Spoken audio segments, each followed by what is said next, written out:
All right, so I would definitely say that third time's a charm. This is the third car I've painted. My other white car, the other Fox body, the black car, and now this. And this came out the best, okay? Granted, I took a lot more time, with the sanding and the prepping. I mean, I probably spent the last 2 months just getting this car straight and fixing all the rust and whatever. But I mean, it is absolutely beautiful. And just things that I've learned from doing the first two cars, I applied to this car, and I think this one's gonna come out really, really good. I'm gonna, this one I'm gonna cut and buff it. The white Mustang, I didn't cut and buff it. It came out pretty good, but this one here, I kind of want it to look, like a show finish. So obviously I still have the doors, the hood, and the fenders and all that to do, and the hatch, which the hatch is right there, all stripped. But this is a milestone because now I can, I can put a few of the suspension parts on, get this back on the ground as a roller. So it's gonna really, really help me. And then when I do paint, the other parts, I can roll this out of here and cover it up so that it won't get any kind of overspray or anything like that. But yeah, I think it came out really, really good. Hopefully you guys can see that. The orange peel is minimal. You can see the reflection. You can see how it is just a little bit distorted. That's definitely a little bit of orange peel. This has 3 coats of clear on it.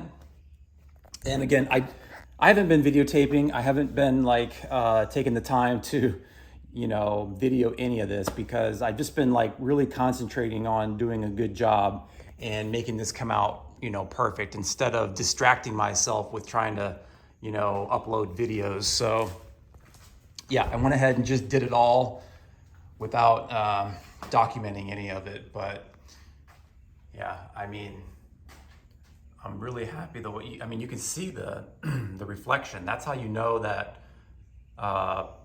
you don't have too much orange peel. We have some, obviously, but yeah, it's gonna come out really good. So,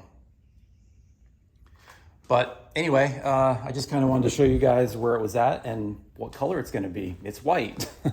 It's I was debating on whether to do the original color, which was what's it called, racing green, or I don't exactly remember. It's like racing green metallic or something like that.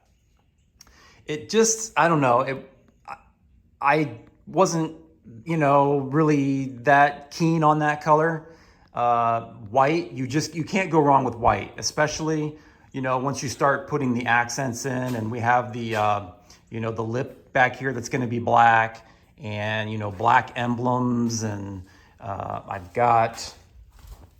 we'll go in my little office here. I've been painting a few parts over here. So these are the, what do you call them? Scuff plates. This I used,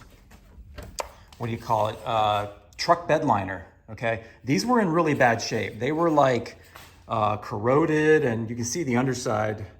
You see how that looks there? That was most of this looked like that. So I ended up using truck bed liner, and I think it's gonna come out or look really good. I mean, it came out good, but that's gonna go there, obviously. And there's gonna be a lot of black accents on this car. I'm not 100% sure. I have a spoiler that goes on the front, or the air dam, I should say, not spoiler. The spoiler goes on the back. But the air dam, I'm not 100% sure if I'm gonna do that in black or white. I've seen it both ways, and I like it both ways, so I don't know. And then, the 280s, have the hood vents, put that there, which is unique to the 280s. The 240s don't have it. And I was thinking of getting the black skillered hood vents, which again would be like a nice contrast to the white. And yeah, I've also seen people do, you have all this chrome trim that goes around the windows, okay? I've seen people like scuff that up and then do that in like a flat black or like a trim black, which that looks pretty good too. I don't know, we'll see. Once I get this on the ground, I can start doing some things to it and just seeing how it looks. So got a little bit of a run right there, but that's okay. That's expected. If you have runs, it's not a big deal. You'd rather have a run than a dry spot. You can cut that run out of there, no problem. But I'm just now noticing that. All right. Hard to tell, but it's a little run that looks like that, but that'll come out. No big deal. A little tiny one right there. And maybe in the future I'll go over a video on how to get those runs out. There's people who use body filler, the glaze. Okay, you use this glaze here, and you actually put it right on the clear coat, and then you just cut it down so that what happens is you're not like cutting into the other, okay, so you have your run here, and you don't want to sand this and cut into your clear on either side of it. So you use the glaze, and that will help you block it flat without damaging any other part of the clear coat. So, we'll experiment with that. Maybe I'll make another video on that too, but yeah. So I just wanted to kind of make a little update, show you guys this, and I've been getting a few questions on, what's going on with the 280, and yeah, this is where we are. I've just, I've spent so much time on the body work to get it straight and perfect that I just haven't had much time for anything else. So, and there's a ton of, there is so much work to do on this. My goal is to have this done by like Christmas time. And the reason is they have a Christmas party down in Lutz that there's like a guy down there that every year he has a Z party, like a Christmas party. And I think it's in the beginning of December.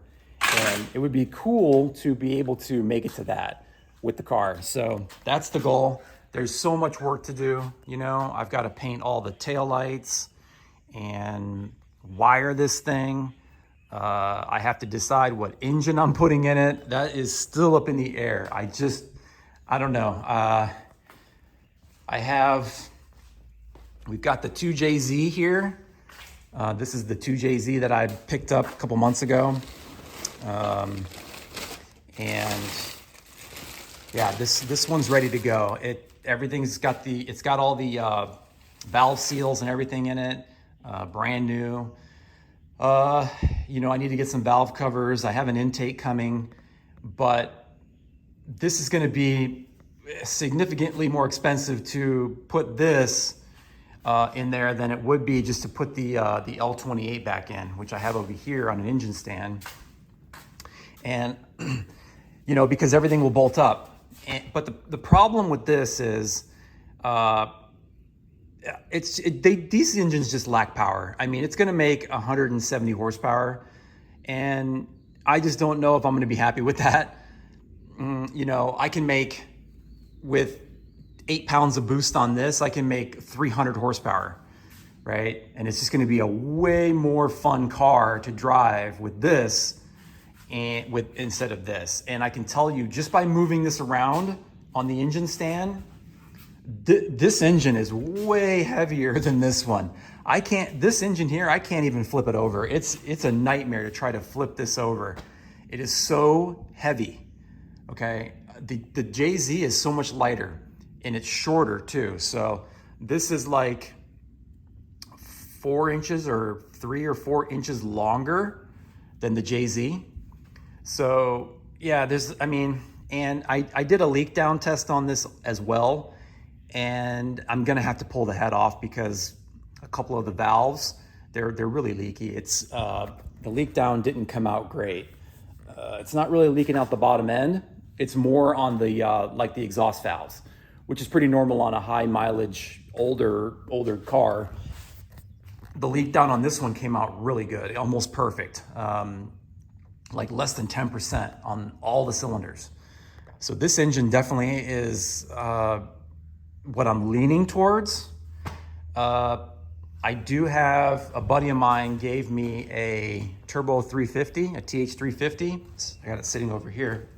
I think that would be pretty cool to put on it.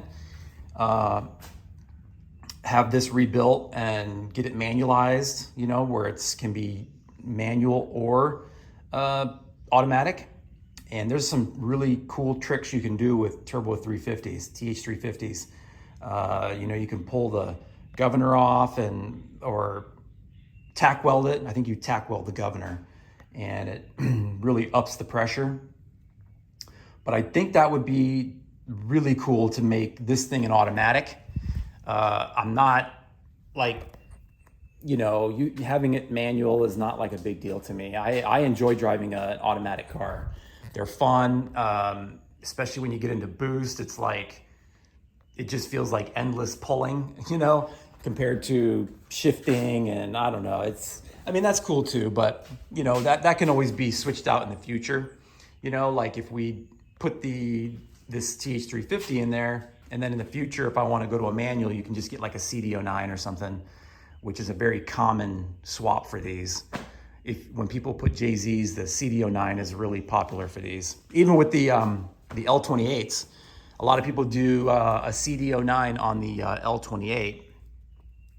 But, you know, I mean, in order to make that L28 anything like this, I would have to put a bunch of money into it with rebuild and higher compression pistons, because these are really low compression. You know, it's got a distributor. This is going to be sequential. Just, you know, there's just so many more benefits, obviously, to the JZ over the L28. So anyway, that's going to do it for this video, guys. I just wanted to show you the update, show you where it was at and how it came out. And yeah, hopefully the next video will be back at the track, because there's a no time event coming up in, I think, a week down in Bradenton, and I'm going to go to that. So it's the same event as that I've been going to. It's Troy Jr. puts it on. So that should be the next video, going down there, and we'll see how this thing runs. I'm very hopeful on what this thing is gonna do. So anyway, like I said, that's gonna do it for this video, guys. Hope you enjoyed it. Check y'all later.